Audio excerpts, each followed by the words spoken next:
하나님의 말씀은 구약성경 492페이지입니다. 사무엘하 18장 1절부터 18절까지 말씀입니다. 계속 지금 전쟁 이야기가 진행되는데요. 내용은 쭉 한번 읽으면 다 알 수 있는 내용인 것 같습니다. 그래서 내용을 파악하는 그런 마음으로 말씀에 집중해서 한 말씀씩 저와 여러분이 나누어서 읽도록 하겠습니다. 1절입니다. 이에 다윗이 그와 함께한 백성을 찾아가서 천부장과 백부장을 그들 위에 세우고 다윗이 그의 백성을 내보낼 새 3분의 1은 요압의 휘하에 3분의 1은 스루야의 아들 요압의 동생 아비새의 휘하에 넘기고 3분의 1은 가드 사람 이때의 휘하에 넘기고 왕이 백성에게 이르되 나도 반드시 너희와 함께 나가리라 하니 백성들이 이르되 왕은 나가지 마소서 우리가 도망할지라도 그들은 우리에게 마음을 쓰지 아니할 터이요 우리가 절반이나 죽을지라도 우리에게 마음을 쓰지 아니할 터이라 왕은 우리 만명보다 중하시오니 왕은 성읍에 계시다가 우리를 도우심이 좋으니이다 하니라. 왕이 그들에게 이르되 너희가 좋게 여기는 대로 내가 행하리라 하고 문 곁에 왕이 서매 모든 백성이 100명씩 1000명씩 대를 지어 나아가는지라.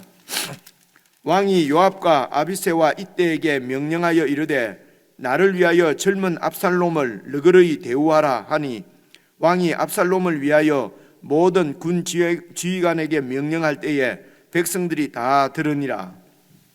이에 백성이 이스라엘을 치러 들로 나가서 에브라임 수풀에서 싸우더니 거기서 이스라엘 백성이 다윗의 부하들에게 패하매 그날 그곳에서 전사자가 많아 2만 명에 이르렀고 그 땅에서 사면으로 퍼져 싸웠으므로 그날에 수풀에서 죽은 자가 칼에 죽은 자보다 많았더라.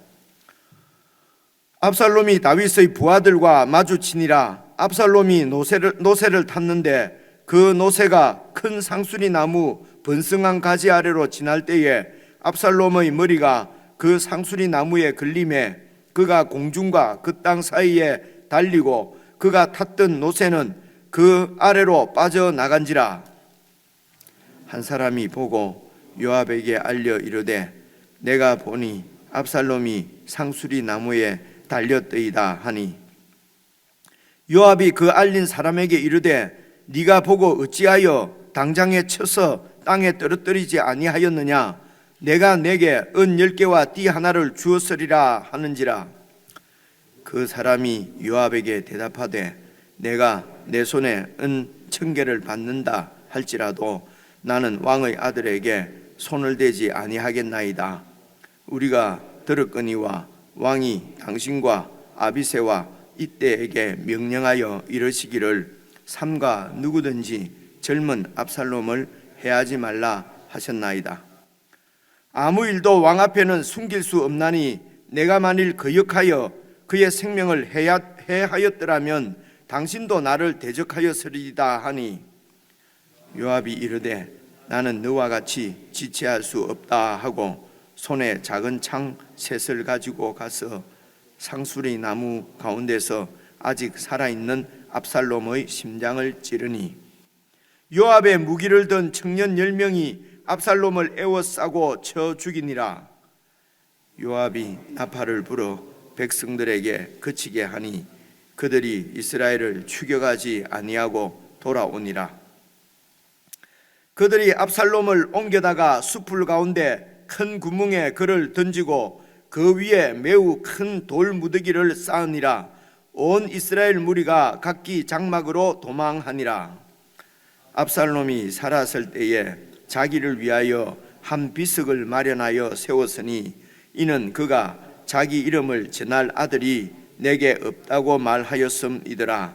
그러므로 자기 이름을 기념하여 그 비석에 이름을 붙였으며 그 비석이 왕의 골짜기에 있고 이제까지 그것을 압살롬의 기념비라 일컫더라.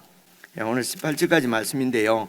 이제 여러분 1절을 보니까 다윗이 이제 시간을 좀 얻어서 자기에게 이렇게 함께한 백성들을 이제 찾아가서 다 이제 군대로 편성을 합니다. 그래서 크게 3대로 편성을 하지요. 여러분 요압 그리고 또 아비새. 이 요압과 아비새는 형제입니다. 형제고 다윗 왕의 조카가 되는 것이죠. 그래서 이제 믿을 만한 이제 이런 그 조카들에게 요압, 아비새. 원래 이 요압의 형제가 3형제였는데요. 아사헬은 그 아브넬과의 전투에서 죽었다. 기억이 나시는지 모르겠습니다. 아브넬은 이제 남북으로 이렇게 갈라져 있을 때 북쪽에 그 사울이 죽고 나서 이 아브넬 장군이 그 사울의 아들인 이스보셋을 세워서 이렇게 마하나임입니다. 이 지금 요단강 동편이 마하나임이거든요. 이제 그쪽에서 이제 나라를 이렇게 운영을 하던 그 아브넬인데요. 이제 그래서 그 전투 가운데서 이제 아사헬이 죽고 이제 그 요압과 아비새 이제 이렇게 두 형제가 이제 한 대씩 맞고, 그리고 이제 나머지 2절 중간에 보니까 가드 사람 이때가 또 한 부대를 맞지 않습니까? 그러니까 이제 이때는 기억 나시죠? 이게 저 블레셋 사람인데 계속해서 이제 다윗을 쫓아오지 않습니까? 다윗이 너는 이렇게 블레셋 이곳으로 이렇게 망명해 왔는데 나를 따라 또 이렇게 망명할 필요가 있느냐? 그냥 예루살렘에 남아서 새로 왕이 누가 되든지 그 왕을 섬기면 되지. 이렇게 도망가는 피난하는 나를 따라와서 이렇게 그 고생하면 되겠느냐? 어차피 이렇게 망명해 왔는데 이곳에서 예루살렘에서 왕을 섬기는 것이 좋겠다 했을 때에 내가 왕을 죽어도 왕을 떠나지 않겠습니다. 그러면서 이제 왕을 모시고 온 그 사람이죠.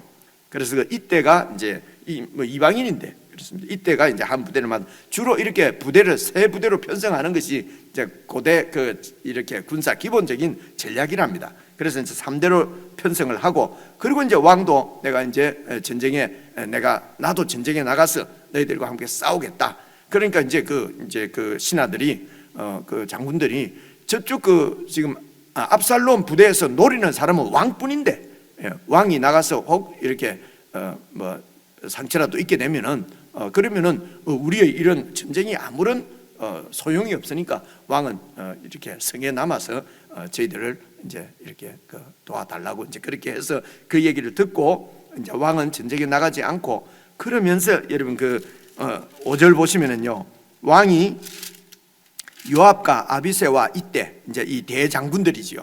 총 사령관들에게 이제 3명의 사령관들에게 명령하여 이르되 나를 위해서 젊은 압살롬을 너희를 대우해 달라라고 말할 때에 이 군 지휘관들에게 명령할 때에 보니까 백성들도 다 들었단 말입니다. 이제 그래서 이제 다윗 왕이 아들을 죽이지는 말아다. 이게 너희를 대해 달라는 말은 여러분 쭉 내려와서 12절을 보시면은요.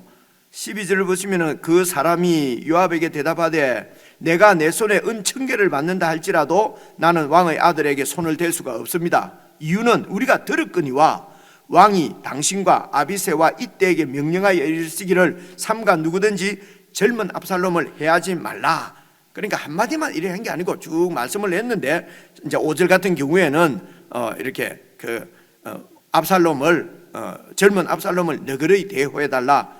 그런데 이것이 이제 어떤 뜻입니까? 젊은 압살롬을 죽이지 말아 달라. 그러니까 젊은 이런 말은 좀 미숙하고 아주 미성숙해서 그런 거니까 좀 죽이지 말고 말아 달라라고 이제 그렇게 했는데 이제 7절 6절부터 보시게 되면 이제 싸움이 나는데요. 이게 에브라임 수풀이라고 되어 있지 않습니까? 에브라임 수풀은 요단강 서쪽이 지금 에브라임, 원래 가나안 땅에 에브라임 지파가 있지 않습니까?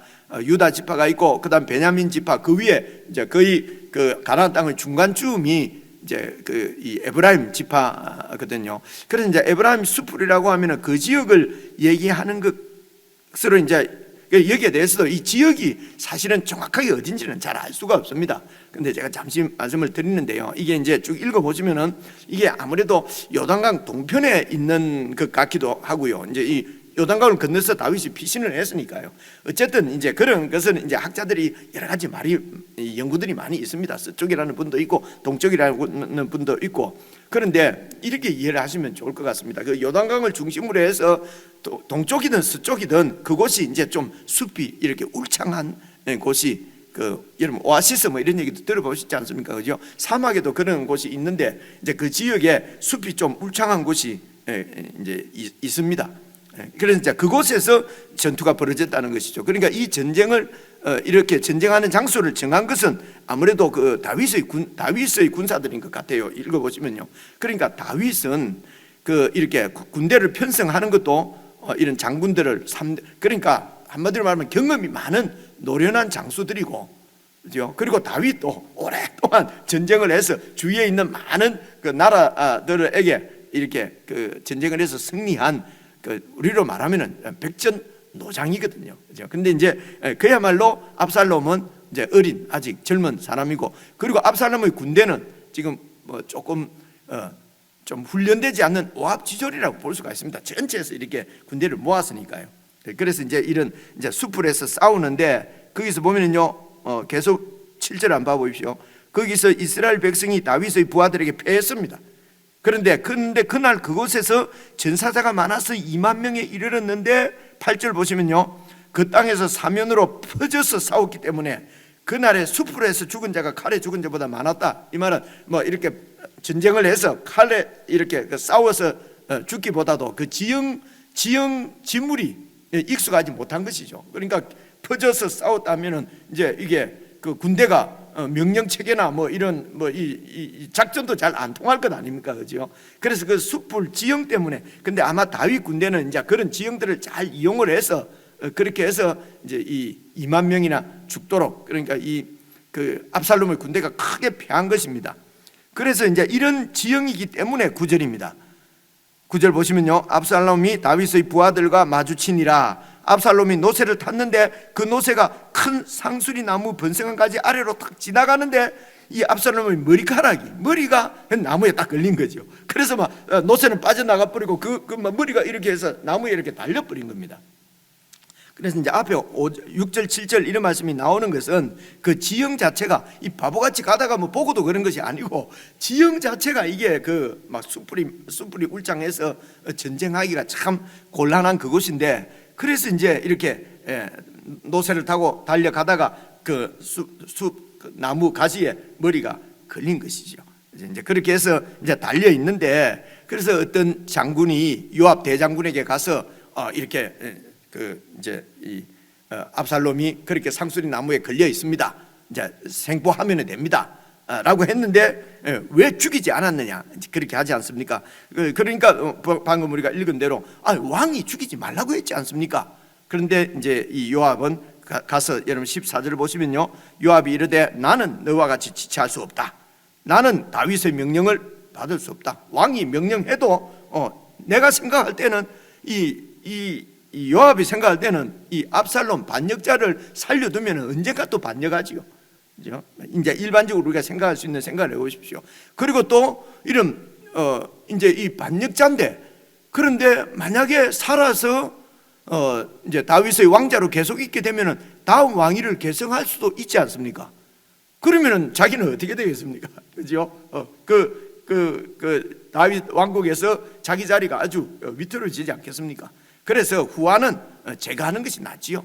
그래서 이제 압살롬을 죽이는데요. 압살롬을 죽이는데 그만큼 어떻게 보면은 이제 이 다윗의 그 어떤 이런 이 나라를 장악하는 힘이 그만큼 줄어들 수도 있은 거죠. 지금 이런 여러 가지 이런 상황들이나 사건들을 통해서 어떻게 보면은 이 조카가 요압이 삼촌을 왕을 만만하게 보지 않으면 이럴 수가 있겠습니까, 그죠? 그렇게 해서 왕의 명령이 있었음에도 불구하고 그 왕의 명령을 이렇게 적극적으로 거역하는 거지요. 그렇게 해서 이제 이 압살롬을 이제 죽입니다. 그래서 적장이 죽으니까 이제 더 이상 이렇게 전쟁의 의미가 없으니까 16절 보시면요, 요압이 나팔을 불어서 백성을 그치게 하니, 그래서 이스라엘을 추격지 않고 이제 다 돌아오고, 그리고 압살롬은 옮겨다가 숲을 가운데 큰 구덩이에 던지고 그 위에 돌무더기로 쌓아놓지 않습니까? 이게 이제 이스라엘에서는 가장 비참한 죽음이거든요. 이런 반역자나 이런 그 큰 죄를 지은 사람은 조상의 묘에 같이 묻히지를 못하는 것입니다. 그래서 그냥 구덩이에 그냥 이렇게 돌무더기를 이렇게 쌓아서 이제 전쟁은 끝이 났습니다. 내용은 그렇습니다. 그래서 16절 보시면요, 18절입니다. 압살롬이 살았을 때에 자기를 위해서 한 비석을 마련하여 세웠으니 이는 그가 자기 이름을 전할 아들이 내게 없다. 그러니까 아들이 앞에 보면은 14장인가 보면은 3명이 있었는데 아마 어릴 때 다 이렇게 명을 달리 한 것 같습니다. 그래서 내 이름을 전할 아들이 없다. 그러므로 자기 이름을 기념하여 그 비석에 이름을 붙였으며 그 비석이 왕의 골짜기에 있고 이제까지 그것을 압살롬의 기념비다. 압살롬은 자기 이름을 남기기를 원했고 자기 이름을 이렇게 기념하기를 원한, 그러니까 자기를 위해서 사는 사람이지요. 오늘 말씀을 여러분 개인적으로 쭉 이렇게 묵상을 하실 때에 크게 두 가지는 우리가 앞에서부터 쭉 우리가 1절 사무엘 상부터 쭉 이렇게 지금까지 읽어오면서 우리가 이제 가지고 있어야 될 이런 문맥 가운데 쭉 앞에서 쭉 읽어온 내용 가운데서 그 문맥을 따라서 기본적인 그 성경이 말씀하시려고 하는 것을 이걸 놓치지 않아야 됩니다. 그걸 놓쳐버리면은 이제 적용하거나 해석하거나 적용하는 것이 자기 이 말씀만 가지고 해석을 하거나 적용을 하면은 그냥 내 뜻대로 그냥 내 보기에 이렇게 그 성경하고 혹 이렇게 빗나가게 해석할 수도 있고 이런 위험이 늘 있어요. 그래서 이제 쭉 이제 우리가 지금까지 살펴보면서 이제 가져야 될 것은 제 생각에는 한 두 가지 정도만 생각을 하면 좋을 것 같습니다. 하나는 압살롬은 자기 이름을 위해서 사는 사람입니다. 근데 이 하나님의 나라는 그의 예수님께서 말씀하시지만은 그의 나라와 그의 의를 구하는 나라가 하나님 나라거든요. 그러니까 이 얘기를 계속 이스라엘 나라의 주인은 하나님이라는 것입니다. 그렇기 때문에 그 백성들은 그 하나님의 나라를 구하고, 나라라는 말은 이제 주권자도 나라고 영토도 나라고 백성들도 나라입니다. 그래서 하나님의 나라를 구한다는 말은 이제 우리에게 하시는 말씀은 주권자가 왕이 하나님이시라 말입니다. 그래서 왕이 하나님인 나라를 이제 구하라는 것이죠. 그러니까 왕의 명령이 절대적이고, 그리고 하나님의 의를 구하라는 것은 하나님의 옳음입니다. 옳음은 하나님의 진리지요. 하나님의 진리가 세워지도록, 하나님의 뜻이 세워지도록 하라는 것입니다. 근데 이게 왜 중요하냐면요, 이런 절대적인 가치가 없게 되면은 하나님의 뜻, 하나님의 나라, 하나님의 옳음, 의로움 이런 것이 없어지면은 사람들은 다 자기 옳음, 자기 의, 자기 이름을 위해 살게 되거든요. 그럴 수밖에 없지 않습니까? 이런 큰 상위에 큰 가치가 없으면은 그냥 내 중심적인 이런 이 땅에 속한, 그러니까 그의 나라는 하늘에 속한 나라예요. 영원하신 하나님의 진리에 속한 나라고, 이 가치를 잃어버리게 되면은 그저 내 눈앞에 보이는 그냥 이득을 따라서 살아가는, 욕심을 따라서 살아가는 내가 그냥 주인이 되어버린단 말입니다. 그죠? 그러면 이렇게 하나님 나라를 구하라 그러면 우리한테 어떤 마음이 생기냐면, 그럼 나는 뭐야? 그죠? 우리는 그냥 내 이름을 내고 내 이름의 영광을 위해서 살 수밖에 없는 인생입니다. 그래서 생각을 잘 하라는 것입니다. 계산을 잘 해보라는 것이죠. 그죠? 잘 생각을 해보면은요, 생각을 해보면은 하나님의 나라가 세워지면은 우리가 그 나라의 백성입니다. 그 나라의 백성도 하나님의 나라거든요. 그래서 하나님의 나라가 세워지면은 내 나라도 같이 세워지는 것입니다. 하나님의 나라가 내 나라이기 때문에 그렇습니다. 그래서 하나님의 나라가 정말 아름답게 세워지면은 그 나라의 영광을 내가 누리는 것입니다. 근데 이 나라를 놓쳐버리면은, 내 나라를 세우면은요, 그 나라가 아주 어둠의 나라죠. 내 욕심과 욕망의 나라입니다. 그죠? 이 나라는 언제든지 더 큰 힘에 의해서 쓰러질 수 있고 넘어질 수 있고 뺏길 수 있고, 이 나라를 지키려고 하면은요, 이 스트레스가 이게 보통이 아닙니다. 이게 바로 어둠의 나라고 죽음이거든요. 이게 바로 저주입니다. 그래서 먼저 그의 나라와 의를 구한다. 이스라엘의 주인은 하나님이시다. 우리가 새 이스라엘이지 않습니까? 이제 이 부분을 늘 놓치지 이제 말고요. 두 번째 하나는요, 하나님께서 우리를 다 용서를 하셨습니다. 계속해서 여러분 이런 여러 가지 자료들을 보면요, 이런 이렇게 압살롬이 죽고 여러 가지 문제가 생기는 것은 다윗이 지은 죄를 저번에도 말씀드렸습니다만, 하나님이 죄는 용서했지만 대가는 꼭 치르게 한다, 이렇게 하시면 안 됩니다. 그렇게 하시게 되면은요, 그 성경 전체의 그 내용에게도 맞지 않고, 근데 모든 자료들이 다 그렇게 설명을 해놨어요. 그래서 목사님은 아무리 그렇게 해도 학자들이 더 낫겠지 해서 이렇게 하지 말고요. 제가 지금 교회 가운데서 말씀을 이렇게 가르치고 하는 것은 가르치기 위해서 하나님이 세운 그 종은 죄지 않습니까? 그죠? 그래서 제 말씀도 제가 말씀해 드리는 것도 잘 새겨서 이렇게 좀 받아들이면 좋겠습니다. 왜냐하면요, 대가를 꼭 치르게 한다 그러면요, 여러분, 우리가 죄 지은 대로 대가를 하나님이 꼭 치르게 한다면은 우리가 많은 죄를 지었지만은 대가를 그대로 치르는 것도 없잖아요. 그죠? 그래서 이게 무슨 위험이 있냐면요, 아무런 어떤 어려움이 안 생기면은 나는 죄를 안 지었다고 생각해요. 그리고 어떤 어려움을 당하는 지체들이 있으면은 저 무슨 죄를 지어서 그렇지? 겉으로는 예수 잘 믿는 것 좀 저래 했지만은 하나님은 다 어려워서 살짝 몰래 지은 죄를 막 이렇게 대가를 치르게 하시는구나. 나는 대가가 없어. 그러니까 나는 죄를 안 지었어. 여러분, 하나님 앞에 수많은 죄를 짓고 살아가는 세상 사람들이 대가를 다 치릅니까? 이러면 이렇게 얘기합니다. 마지막 날에 다 하나님이 다 마지막 날에 치르는 건 지금 다윗이 당하는 건 마지막 날이 아니잖아요. 그죠? 그래서 다윗이 당하는 이런 모든 것들을 나단을 통해서 이렇게 예언하신 그 하나님의 심판이 그대로 다 이루어지기 때문에 하나님 말씀은 다 이루어진다. 이래 해버리면요, 나단이 그렇게 죄에 대한 이런 하나님의 심판이 있을 것입니다 라는 말을 듣고 다윗이 해결을 하잖아요. 해결을 하니까 하나님도 당신 죄를 용서하셨습니다. 그러면 형벌도 없으시는 것입니다. 형벌이 없어야 죄를 용서한 것인지요, 죄는 용서했지만 형벌은 받는다, 이러면은 처음부터 끝까지 성경이 다 맞아 들어가지 않아요. 그렇죠? 그러면 뭐냐? 하나님께서 자기 백성을 내 권속이다, 내 가족이다, 내 아들이다 하는 얘기는 책임지고 하나님의 아버지가 되셔서 양육해 가시겠다는 것입니다. 그래서 하나님 우리 아버지라고 그러거든요. 그래서 하나님은 다윗을 양육할 뿐 아니라 다윗의 백성들도 다 하나님께서 양육해 가십니다. 그 하나님이 우리를 사랑하셔서 그의 아들로 우리를 구원하신 것입니다. 그 말은 우리를 양육해 가신다는 것입니다. 하나님께서 우리를 양육하시는 이 양육의 손길을 사랑이라고 표현하는 것입니다.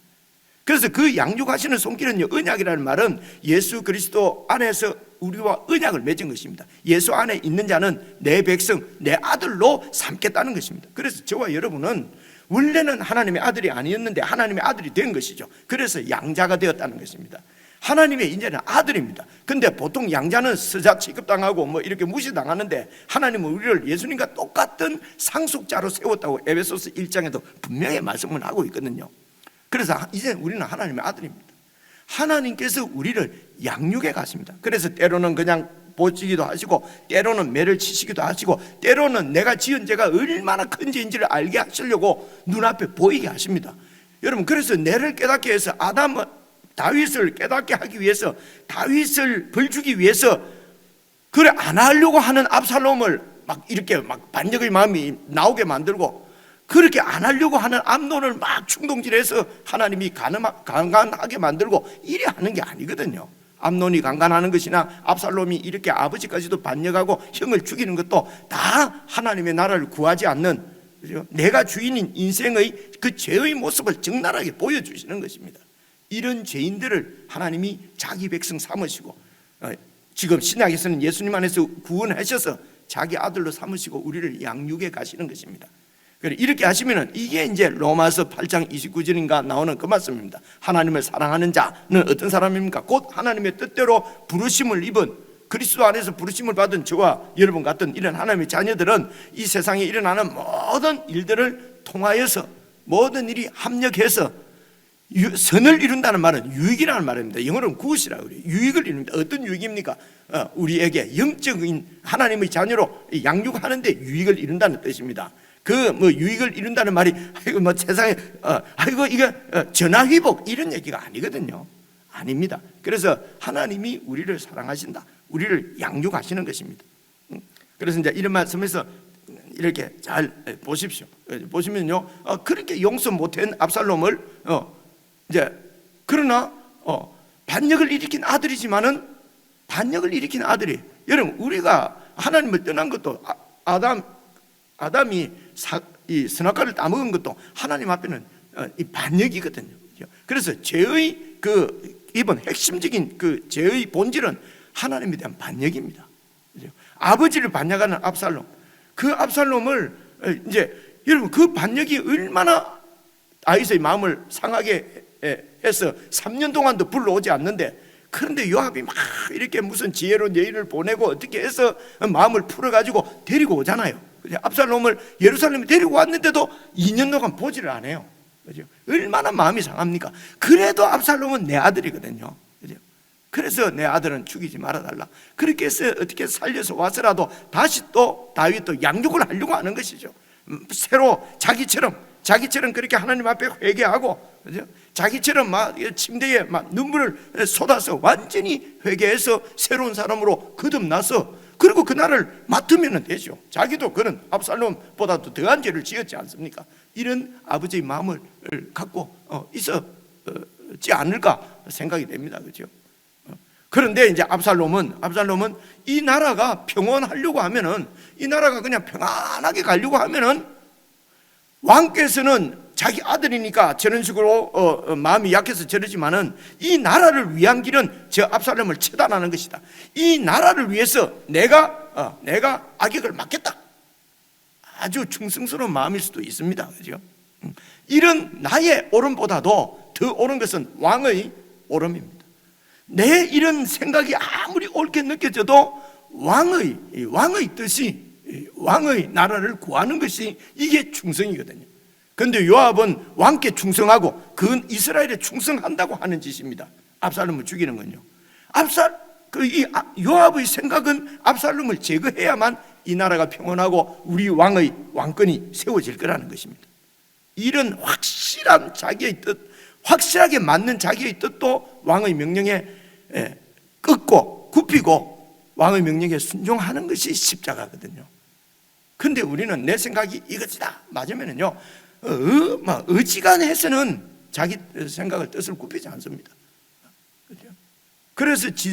그래서 하나님 이 땅에서 질서를 주시는 거거든요.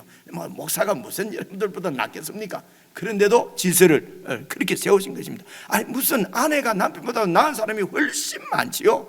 그런데도 성경은 아내들이여 남편에게 복종하라라고 말씀하는 것이거든요. 종들이 얼마나 더 똑똑하고 상전이 그냥 유산 받아가고, 그러니까 상전이 더 멍청한 그런 상전들이 많지요. 그런데도 성경, 여러분과 제가 읽는 성경은 그분의 나라는 종들아 상전에게 순종하라, 관대하고 좋은 상전뿐만 아니라 까다롭게 구는 상전에게도 순종하는 것이 이 하나님의 나라를 배우는 길이다. 그런 일들을 통해서 하나님께서 우리 전부를 양육해 가신다는 것입니다. 그래서 몇 번 말씀드렸습니다만은, 내가 위에서 결정하고 이렇게 해서 이렇게 위에서 다스리는 것보다 내가 그냥 순종하고 따라갈 수 있는 지위가 훨씬 더 행복합니다. 그것이 훨씬 더 하나님의 자녀로 양육되기가 쉽습니다. 보십시오. 압살롬 같은 사람도 얼마나 유능합니까? 그러니까 반역을 하는 것이거든요. 아브넬이나 요압이나 이런 사람이 얼마나 권세가 있고 힘이 셉니까? 얼마나 출세했습니까? 그러니까 요압이 다윗을 무시하는 것이거든요. 그래서 여러분, 자꾸 높아지고 많이 가지고 똑똑해지고 하는 것이, 이것이 하나님을 위하는 것이다, 하나님 나라를 위하는 것이다 라고 하는 것은, 여러분, 그 속에 이 요압은 그렇게 나라를 위한다고 하지만은 요압을 제거해야만 자기 입지가 사는 거예요. 앞으로도 자기가 권세를 계속 누릴 수 있는 거예요. 계속 이 다윗 왕을 이제 붙잡고, 다윗 왕을 구해준 사람이 자기니까요. 그죠? 그러니까 다윗 왕은 큰 죄를 지었잖아요. 그래서 다윗 왕을 앞에 내세워놓고 자기가 권세를 다 누리려고 하는 자기 나라를 구하는 것이거든요. 이것을 대표적으로 설명하는 것이 바로 이 압살롬이 자기 기념비를 세웠다는 것입니다. 그래서 두 가지입니다. 하나님은 우리를 사랑하십니다. 우리를 양육하십니다. 그래서 하나님의 나라와 하나님의 옳음, 하나님의 의를 중심으로 해서 여러분, 우리가 살지 않으면은 그것은 비참한 인생일 뿐이다. 도리어 그 멋있는 이런 이 머리카락이 얼마나 멋있습니까? 그것은 이 압살롬이 얼마나 유능하고 아름다운 사람인가를 보여주는 것이 머리카락입니다. 그런데 그 머리 때문에 죽지 않습니까? 그죠? 그래서 십자가가 무엇인지 좀 더 오늘 말씀을 통해서도 잘 이렇게 적용이 해석이 되고 깨달아지고 적용이 되어지면 좋겠습니다. 우리 개인적으로 묵상하시겠습니다.